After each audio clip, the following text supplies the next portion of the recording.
tonight, the U.S. is offering much more than condolences to the French after the attacks. And Jeff Pegues has more on this. Jeff, good evening.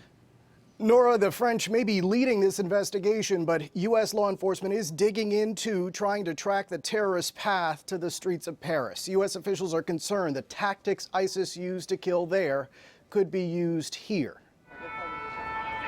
U.S. officials say the attacks were well organized but not sophisticated, and that the explosives used were not high-tech.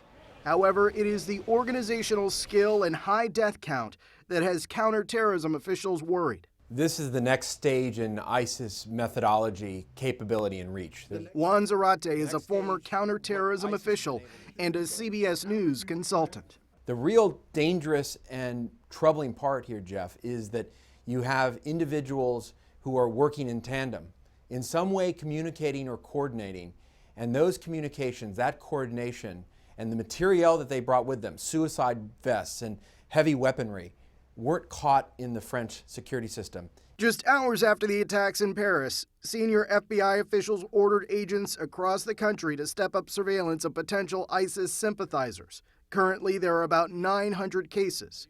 Last month, FBI Director James Comey testified before Congress about the threat. The challenge we face, the folks at this table, is finding those needles in a nationwide haystack and assessing where are they on that spectrum between consuming poison to acting on poison and disrupting them before they act. That is something French investigators weren't able to do in Paris.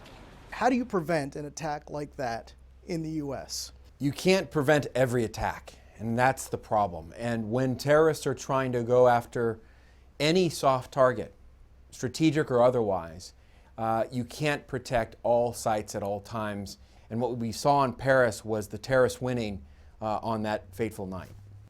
In many ways, what happened was the nightmare scenario for Western intelligence officials. Not only were there mass casualties, but a suicide bomber was able to get close enough to the French president that he had to flee.